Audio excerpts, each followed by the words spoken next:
Saludos al grupo Instrucción Teológica. Bueno, pues ya esta semana vamos a entrar con el tema 16 de la temática acercándonos a la geografía bíblica y en esta ocasión nos va a tocar hablar acerca de mares en Israel. Ya se habló de la orografía, que son las montañas, los montes en Israel, y en esta ocasión pues nos va a tocar a hablar de la hidrografía de ese país.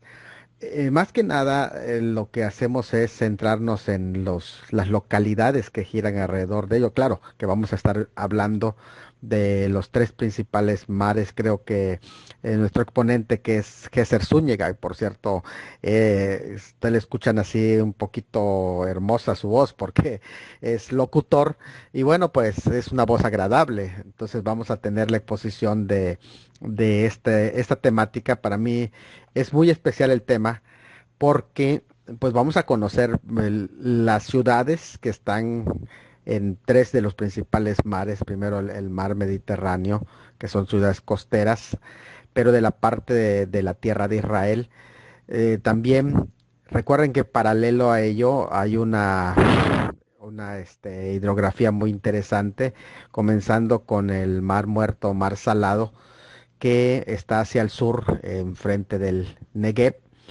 Y más al norte nos vamos a encontrar con lo que se llama el mar de Galilea. Es interesante la historia del mar de Galilea, porque también recuerden que ese mar de Galilea es también llamado Genezaret. Todavía me acuerdo de las canciones de esas antiguas que decían Genezaret es el lago donde Cristo predicaba, la gente allí se juntaba para oír de su palabra. Bueno, ese mismo mar de Galilea no solamente es Genezaret, también es llamado el mar de Tiberias. Es la canción que dice, Señor, Señor, los mares de Tiberia pasan también sus rudas tempestades, y mi espíritu y mi alma titubea como Pedro en el mar de Tiberia. Bueno, es el mismo mar de Galilea que en hebreo también es llamado el lago de Kineret, porque el hebreo Kineret de Kinor significa precisamente arpa o lira. Es la lira primitiva porque la forma de ese mar de Galilea es de una lira. Así que vamos a estar teniendo seguramente la explicación allá por Géser de esos tres mares principales, todas las ciudades que están alrededor de esos mares, pero recuerden que en la dirección entre el mar de Galilea y el mar Muerto, el mar Salado, en línea recta y paralela al Mediterráneo en forma vertical, está también el río Jordán, que es muy importante el río Jordán porque pues prácticamente riega y atraviesa todo y une tanto el lago de Genesaret o mar de Galilea con el mar Salado. Es interesante esto que vamos a estar viendo porque se van a enfocar luego las ciudades que están a las costas alrededor y entre esos también se van a hablar de ríos y otros más. Así que esto va a estar muy interesante y vamos a conocer precisamente ese lado de la geografía que muy poco se habla, pero seguramente que va a ser interesante porque inmediatamente concordado con las ciudades que van a mencionar y los poblados que están en esos lugares, en esos sitios, vamos a recordar historias que allí se desarrollaron. Bueno, pues vamos a tener una semana interesante y espero también la participación de la mayoría y si se lleva 2 semanas no hay ningún problema. Así que adelante, vamos a dar espacio para que aprendamos juntos acerca de la hidrografía de la tierra de Israel. Saludos. Buenos días, Dios les bendiga. Soy su hermano y amigo Yeser Marcial Bravo Zúñiga, desde la República Hermana del Perú. Hoy tenemos un tema más sobre mares y ríos de Israel. Acompáñenme durante estas semanas para poder hablar sobre este tema. La geografía de Israel es muy diversa, con regiones desérticas en el sur y montañas cubiertas de nieve en el norte. Israel se encuentra en el extremo oriental del mar Mediterráneo, en el suroeste de Asia. Israel limita al norte con el Líbano, 79 kilómetros de frontera, al noroeste con Siria, 76 kilómetros de frontera, al este con Jordania, 238 kilómetros de frontera, y Palestina, Cisjordania, 330 kilómetros de frontera. Al suroeste con Egipto, 255 kilómetros de frontera, y al oeste con Palestina, la Franja de Gaza, 59 kilómetros de frontera. Al oeste de Israel se encuentra el mar Mediterráneo, que constituye la mayoría de los 273 kilómetros de costa israelí, una pequeña salida de 10 kilómetros al Golfo de Eilat en el Mar Rojo existe en el sur. La superficie de agua en Israel se encuentra principalmente en 3 lugares: Mar de Galilea, 164 kilómetros, el Mar Muerto, 310 kilómetros, y el río Jordán, una longitud de 320 kilómetros. Israel tiene el clima mediterráneo, con veranos largos y soleados, calurosos y secos, e inviernos suaves, pero fríos en las montañas del norte. La superficie de Israel es de aproximadamente 20.700 kilómetros, incluyendo 445 kilómetros de aguas continentales. La extensión de Israel de norte a sur es de 424 kilómetros y en el oeste hasta su punto más oriental 114 kilómetros, siendo su punto más estrecho de solo 15 kilómetros. El sur de Israel está dominado por el desierto del Negev, que cubre unos 12.000 kilómetros, más de la mitad de la superficie total del país. Al norte del Negev se encuentra el desierto de Judea, que en su frontera con Jordania contiene al Mar Muerto, que a 417 metros al nivel del mar es el punto más bajo de la tierra. La región central de Israel está dominada por las colinas de Judea, mientras que la costa norte y central se compone de la plana y fértil llanura costera de Israel.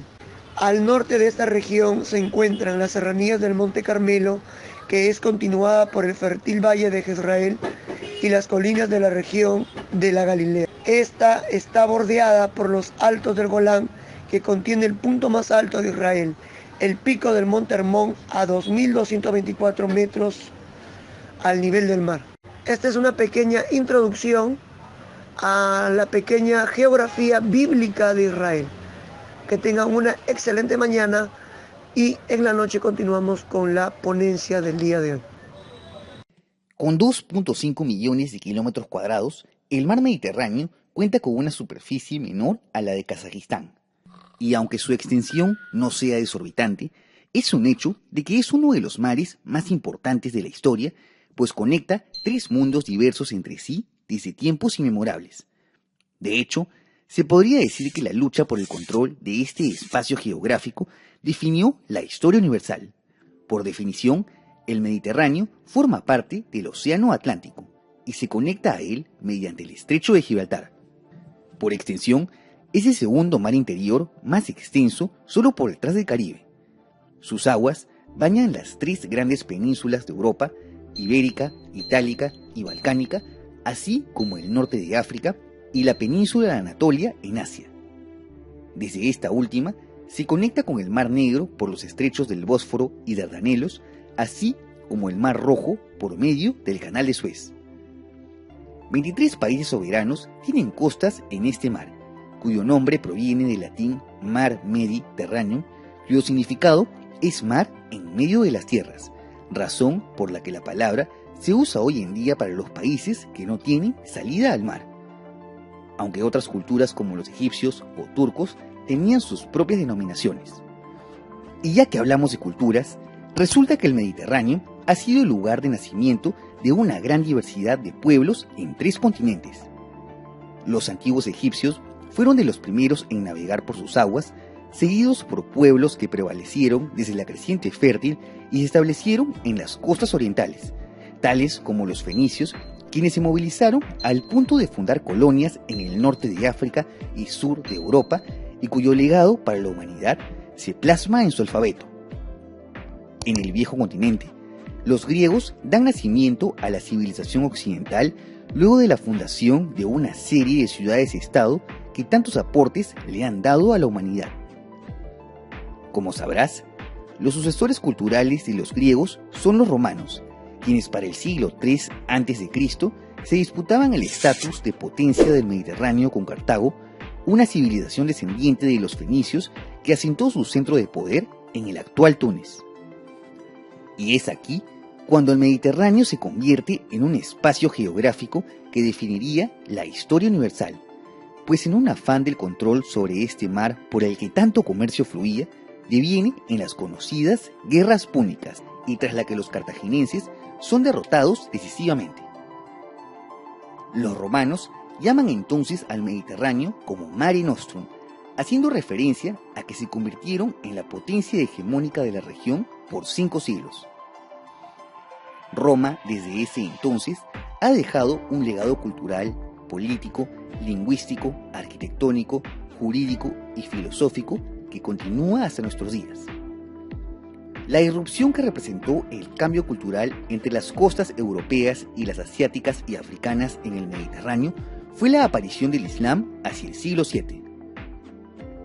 Con una rápida expansión, los califatos conquistaron grandes territorios en Oriente Próximo y norte de África, lo que devino en una diferenciación cultural en el Mediterráneo que se mantiene hasta nuestros días. A diferencia de los egipcios, mesopotámicos, chinos e indios que se establecieron a orillas de ríos, los griegos y romanos se establecieron en las costas del mar Mediterráneo. Este recurso natural representó algo más que el alimento para la subsistencia, ya que fue un espacio que permitió la comunicación y el intercambio cultural entre los pueblos que lograron establecerse en sus costas, destacando como uno de ellos los fenicios, quienes se especializaron en la construcción de barcos ligeros y resistentes. Entre los beneficios que el mar Mediterráneo proporcionó a las antiguas civilizaciones, especialmente a Grecia y Roma, podemos enumerar los siguientes. El primero de ellos es el desarrollo de la navegación, ya que por medio de ella, los griegos incursionaron por el mar Egeo y lograron dominar la península de Asia Menor. Otro de los beneficios le correspondió a los romanos, a quienes les permitió construir un poderoso imperio que comprendía alejadas regiones como el norte de África, el sur de Europa hasta la península ibérica y todo el territorio ocupado por los griegos, permitiéndoles también extenderse hasta el Medio Oriente. Los 7 mares del Antiguo Testamento: Mar Mediterráneo, Mar Negro, Mar Caspio, el Mar Rojo, el Golfo Pérsico, el Mar de Galilea y el Mar Muerto. Cada uno de estos mares estaremos explicándolo en el transcurso de la mañana y en el transcurso de la tarde. Mar interior de Europa, Asia y África, unido al Océano Atlántico en su límite occidental por el estrecho de Gibraltar, conocido por los romanos como el Mare Nostrum, Mar Nuestro. Es casi un mar cerrado. Tiene una gran importancia política como salida marítima para los países de la antigua Unión, de repúblicas socialistas soviéticas a través del Bósforo, el Mar de Marmara, los Dardanelos y el Mar Negro, y para el acceso de Europa y América al petróleo de Libia, Argelia y de la región del Golfo Pérsico a través del Canal de Suez y los transportes terrestres. El Mediterráneo cubre una extensión de unos 2.510 kilómetros, tiene una longitud de este a oeste de 3.860 kilómetros y una anchura máxima de 1.600 kilómetros.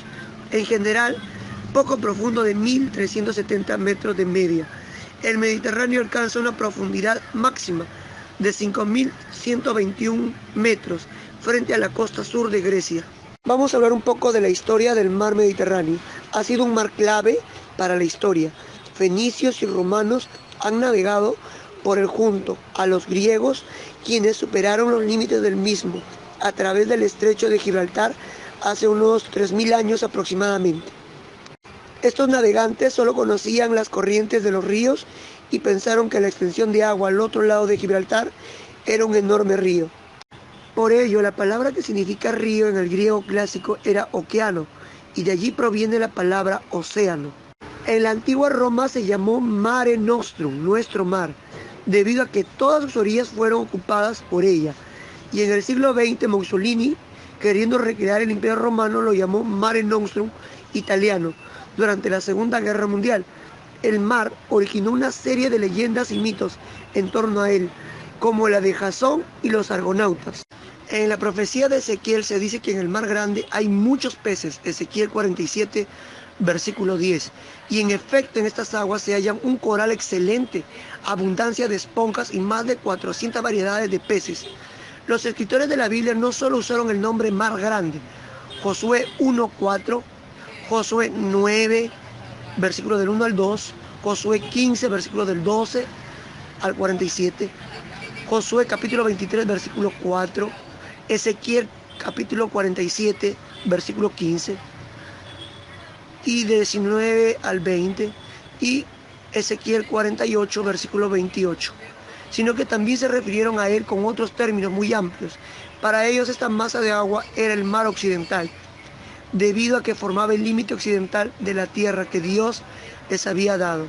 Deuteronomio capítulo 11, versículo 24, Deuteronomio capítulo 34, versículo del 1 al 2. Desde Jerusalén se veía como el mar occidental en contraste con el mar oriental o mar muerto. Joel capítulo 2, versículo 20, Zacarías capítulo 14, versículo 8.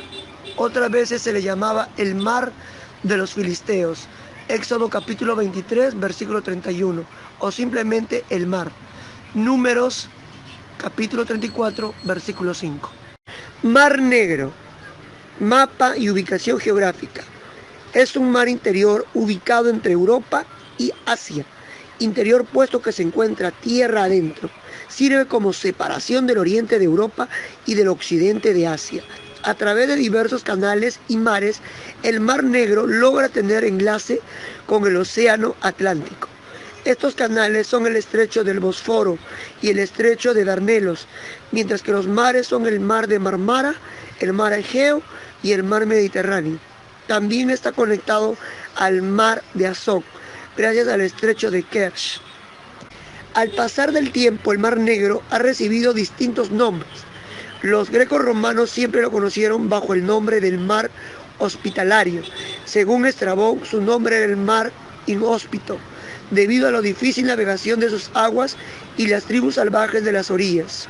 Hay diversas explicaciones sobre el origen del nombre. Algunos dicen que está relacionado con los puntos cardinales, mientras que otros dicen que se llama negro debido a sus aguas profundas, las cuales son sumamente oscuras por la gran cantidad de algas que posee, ya que su agua es mucho menos salina que el agua del Mediterráneo. Según algunas teorías, hace muchos milenios el Mar Negro era un lago gigantesco de agua dulce, pero debido a un gran diluvio, el mar Mediterráneo rompió el muro natural que servía como separación, es decir, lo que hoy conocemos como el estrecho del Bósforo. De esta forma, las aguas se mezclaron, convirtiéndose en un mar. Mar Caspio, mapa y ubicación geográfica. Lago de agua salada del suroeste de Asia. Es la masa de aguas interiores de mayor tamaño en todo el mundo.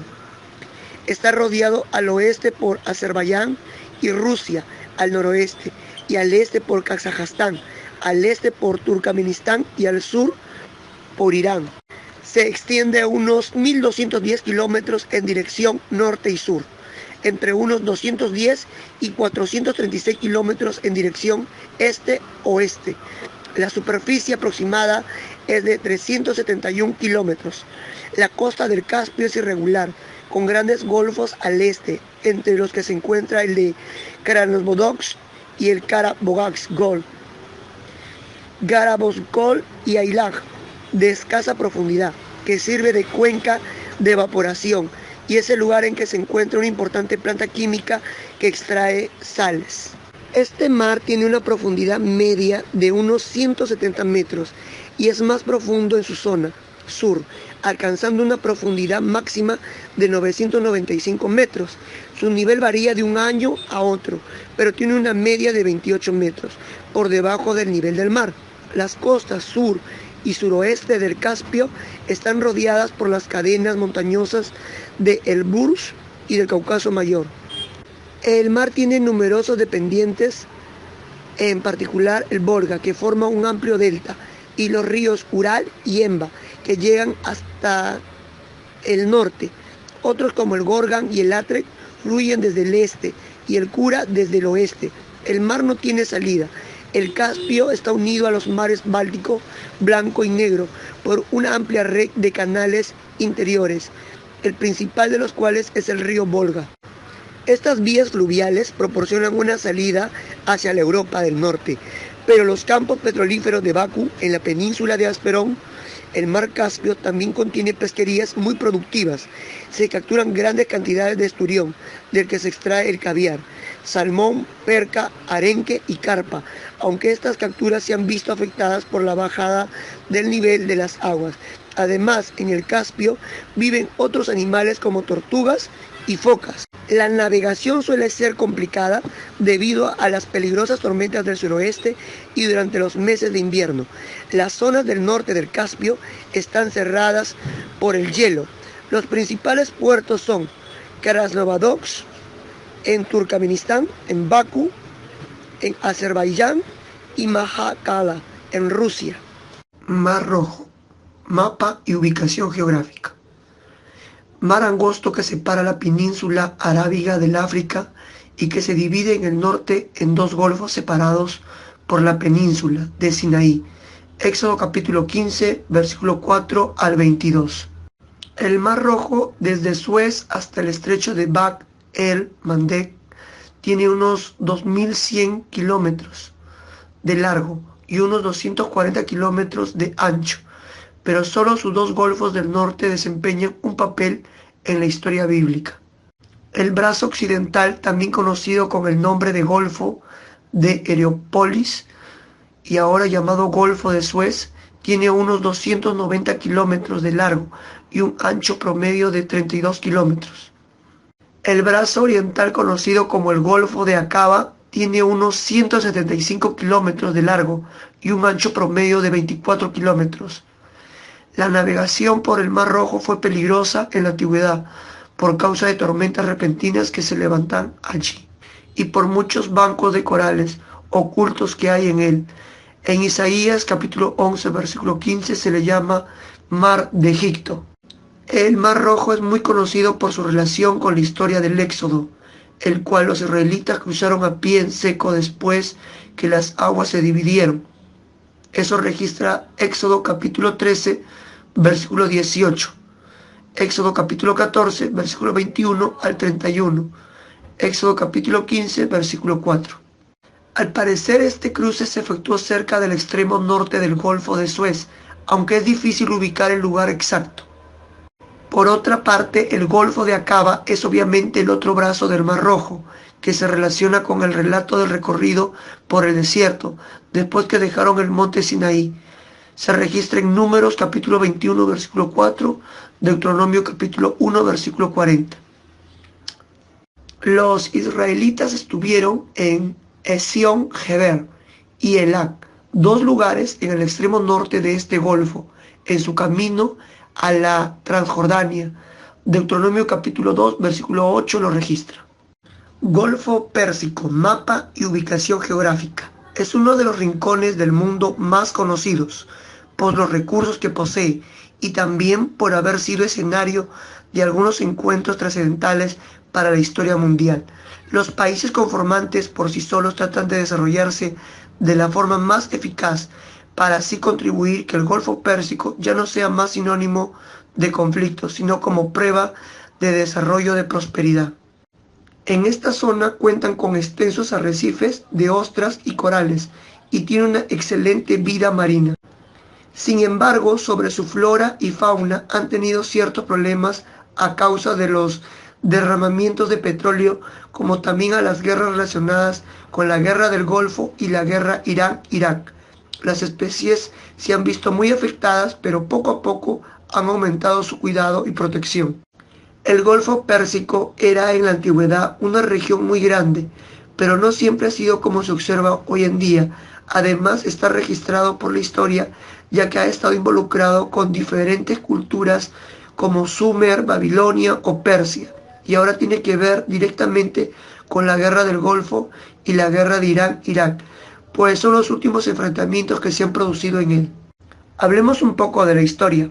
Esta zona comenzó a ser controlada a finales del 6 a.C. por la civilización de Dilmun. En los valles del Éufrates y del Tigris nacieron y prosperaron los mesopotámicos, cuya expansión amenazaría más tarde a todos los pueblos del Golfo. Durante un largo periodo de tiempo, el asentamiento más importante a las orillas del Golfo fue Jerja. Después de 2 siglos, los lajimidas, que vivían en el actual Yemen, se fueron al norte y fundaron el reino lajimida a lo largo de la costa sur. Eventualmente se ocasionaron batallas entre los distintos reinos ribereños.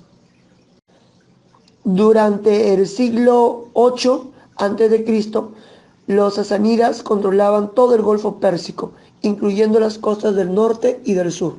La costa norte estuvo dominada por una sucesión de los imperios persas entre el 625 y el 226 a.C., incluyendo el imperio medo, el imperio aqueménida, los selúcidas y el imperio parto. Durante el reinado del monarca aqueménida Darío I, los barcos persas controlaban las aguas del Golfo. Las fuerzas navales persas mantuvieron una fuerte presencia en el Golfo, el cual controlaron hasta la llegada de los British East Indian Company y la Royal Navy a mediados del siglo XXI. Los barcos persas podían remontar ríos y patrullaban el Tigris, el Shahr al-Arab y en sus momentos de mayor expansión el Nilo en Egipto y el Sind en la India. Fue la fuerza naval aquemenida la que estableció las mayores bases navales a lo largo del río Shahr al-Arab, Bahrein, Omán y Yemen. La flota aquemenida no solo sirvió para mantener la paz a lo largo del Shahr el-Arab, sino que abrió el comercio entre la India y el Golfo Pérsico. Después que el imperio aquemenida conquistó a manos de Alejandro Magno y más tarde, tras de la caída de los partos, el imperio sasánida gobernó el norte y el sur del Golfo, manteniendo la ruta de la seda. Muchos de los puertos comerciales persas estaban localizados sobre el Golfo. Siraf, un antiguo puerto sasánida, estaba en la costa septentrional del Golfo, en la actual provincia de Bushehr. Siraf fue el primer puerto comercial en establecer comercio con China en el siglo VI. Estaremos hablando sobre el mar de Galilea, mapa y ubicación geográfica. Indica toda la parte norte de Palestina, limitada al sur por la llanura de Esdraelón y al norte por la ladera sur de los montes del Líbano y el monte Hermón, una región de unos 65 kilómetros de largo por 40 a 50 kilómetros de ancho. La mayor parte de la zona es montañosa, con fértiles valles intermedios. Las montañas de la región norte alcanzan una altura de 1.220 metros al nivel del mar, por lo que siempre fue escasamente poblada. La sureña, menos montañosa, es cerealera.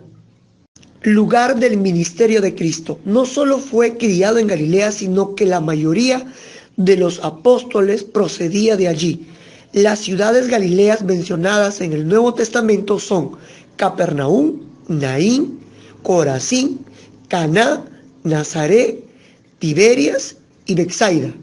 Alrededor de Galilea también se acumularon memorias heroicas. Ahí estaban los campos de batalla de Megiddo, Gilboa y las aguas de Merón. Ahí estaba el hogar de Barak, Ixán, Elón y Tola, 4 de los jueces.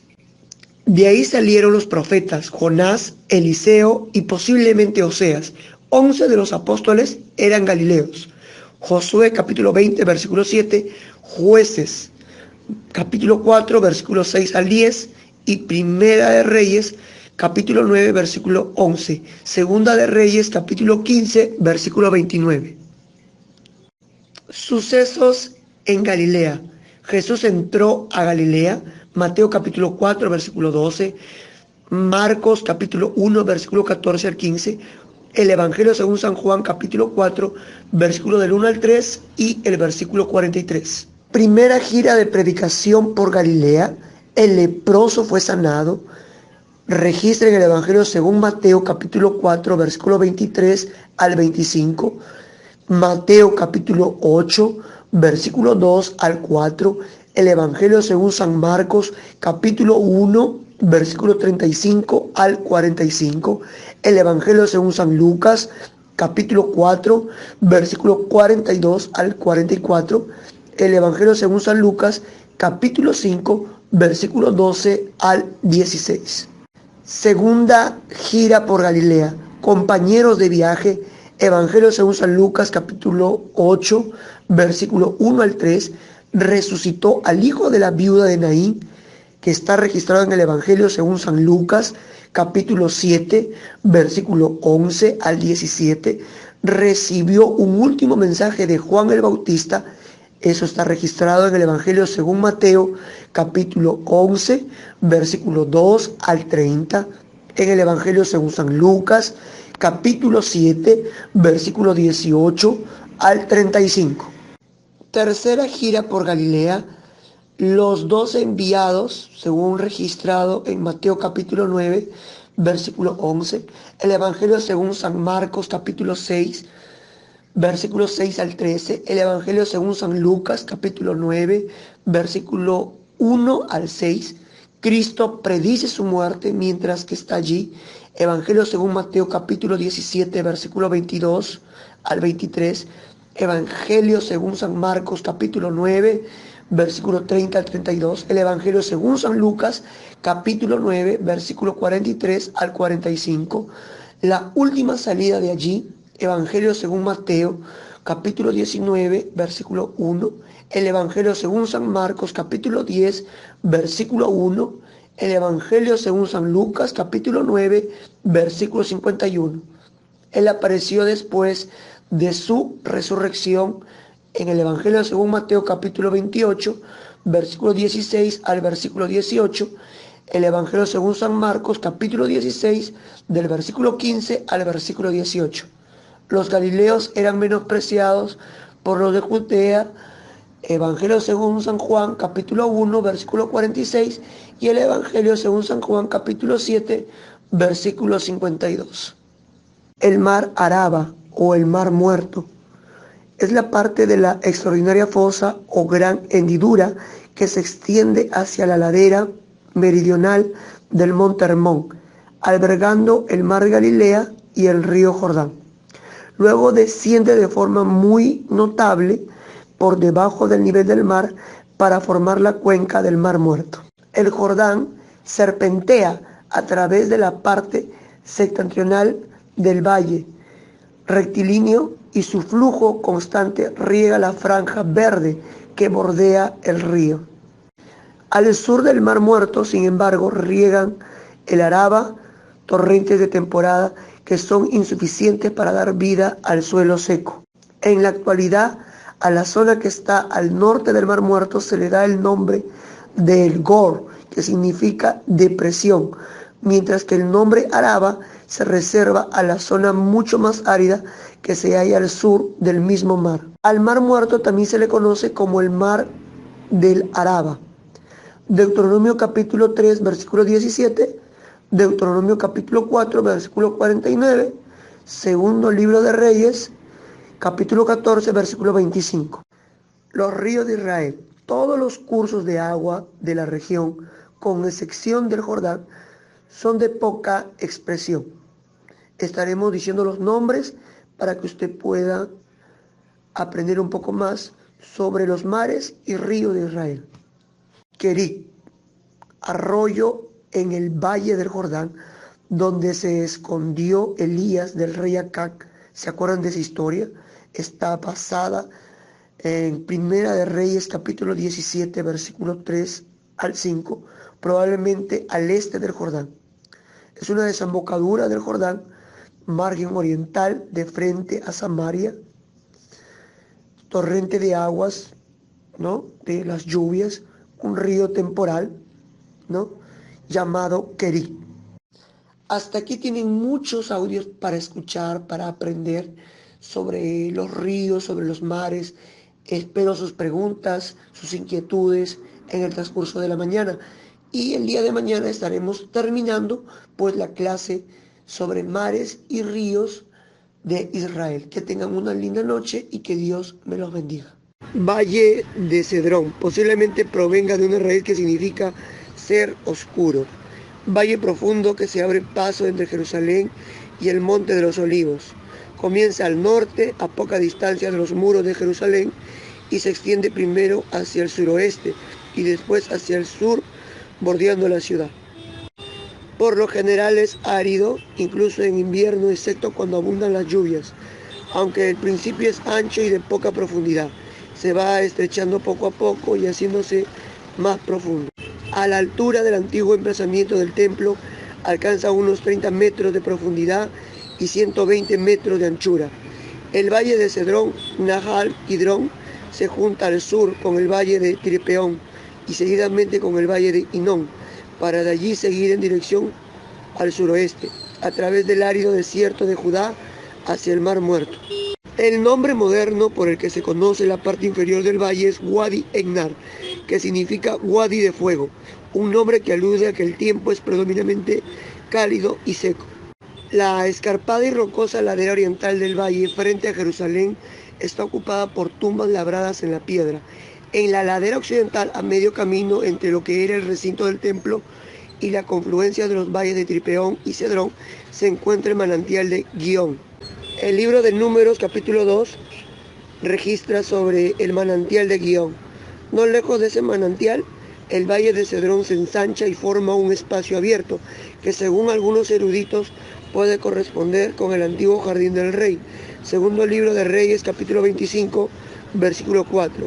Abierta ya una brecha en el muro de la ciudad, huyeron de noche todos los hombres de guerra por el camino de la puerta, que estaba entre los dos muros, junto a los huertos del rey, estando los caldeos alrededor de la ciudad, y el rey se fue por el camino del Arabá. Cuando el rey David huía del rebelde Absalón, cruzó a pie el valle de Cedrón. Segunda de Samuel, capítulo 15, versículo 14 al 23 y versículo 30. Debido a que Simeí maldijo a David en aquella ocasión, Salomón más tarde le confinó a Jerusalén y le prohibió, bajo pena de muerte, cruzar el valle de Cedrón. Primera de Reyes, capítulo 2, versículo 8 al 9, versículo 36 y 37 del mismo capítulo 2 del primer libro de los Reyes. Fue este mismo valle el que Jesús atravesó cuando se dirigió al jardín de Getsemaní. Juan capítulo 18, versículo 1. Habiendo dicho Jesús estas cosas, salió con sus discípulos al otro lado del torrente de Cedrón, donde había un huerto, en el cual entró con sus discípulos. Durante los reinados de Asa, Ezequías y Josías, reyes de Judá, en el valle de Cedrón se destruyeron objetos relacionados con la idolatría. Primer libro de Reyes, capítulo 15, versículo 13. También privó a su madre Maaca de ser reina madre, porque había hecho un ídolo de acera. Además deshizo Asa el ídolo de su madre y lo quemó junto al torrente de Cedrón. Eso está registrado en segundo libro de Reyes, capítulo 23, versículo 4 al 6 y versículo 12. Segunda de Crónicas, capítulo 15, versículo 16. Y aún a Maaca, madre del rey Asa, él mismo le depuso de su dignidad, porque había hecho una imagen de acera, y Asa destruyó la imagen y la desmenuzó, y la quemó junto al torrente de Cedrón. Segunda de Crónicas, capítulo 29, versículo 16.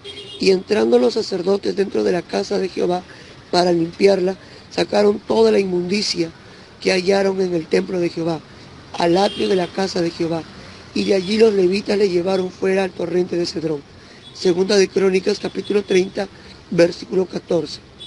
Y levantándose quitaron los altares que había en Jerusalén, quitaron también todos los altares de incienso y los echaron al torrente de Cedrón. También se utilizó como lugar de sepultura. Segundo libro de Reyes, capítulo 23, versículo 6. Hizo también sacar la imagen de acera fuera de la casa de Jehová, fuera de Jerusalén, al valle del Cedrón, y la quemó en el valle del Cedrón, y la convirtió en polvo y echó el polvo sobre los sepulcros de los hijos del pueblo.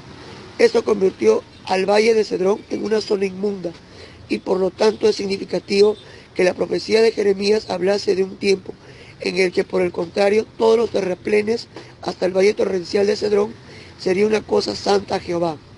Jeremías capítulo 31, versículo 40. y todo el valle de los cuerpos muertos y de la ceniza, y todas las llanuras hasta el arroyo de Cedrón, hasta la esquina de la puerta de los caballos, al oriente será santo a Jehová. No será arrancada ni destruida más para siempre. Jaboc, río de Transjordania, que en el tiempo de Moisés constituía el límite norte del reino amorreo de Sión. Números capítulo 21, versículo 23 al 24, Josué capítulo 12, versículo 2, y Jueces capítulo 11, versículo 22, como también la línea norte del territorio amonita, Deuteronomio capítulo 2, versículo 37, y Deuteronomio capítulo 3, versículo 16. Las fuentes de este río están cerca de Rabá de los amonitas. Desde allí fluye primero en dirección al norte, pero después de unos 32 kilómetros toma rumbo oeste y entra al Jordán a unos 37 kilómetros al norte del Mar Muerto. La lucha de Jacob contra el ángel ocurrió en un vado del Jaboc. Génesis capítulo 32, versículo 22 al 32. Cuando los israelitas tomaron Transjordania, el Jaboc, que dividía a Galaad en dos partes, formó el límite norte de la tribu de Gad y el borde sur de la de Manasés. Río Yarmuk es el mayor afluente del río Jordán, con unos 70 kilómetros de largo. Tiene un caudal de 475 millones de metros cúbicos. Al año recoge el agua de la meseta de Aurán y es uno de los tres tributarios principales del Jordán, entre el mar de Galilea y el Mar Muerto. Los otros son el río Sarca, antiguamente Jaboc, y el río Arnón, ambos al sur. En la mayor parte de su recorrido, el río Yarmuk forma la frontera entre Siria al norte y Jordania al sur, y cerca del valle del Jordán hace de frontera entre Israel y Jordania. Es la frontera sur de los Altos del Golán, la importante batalla de Yarmuk, en la que los musulmanes derrotaron al imperio bizantino, tuvo lugar al sur del río en el año 636 después de Cristo. Río Jordán es el río principal de la tierra prometida que forma una frontera natural entre la mayor parte del este y el oeste de Palestina. Josué capítulo 22, versículo 25.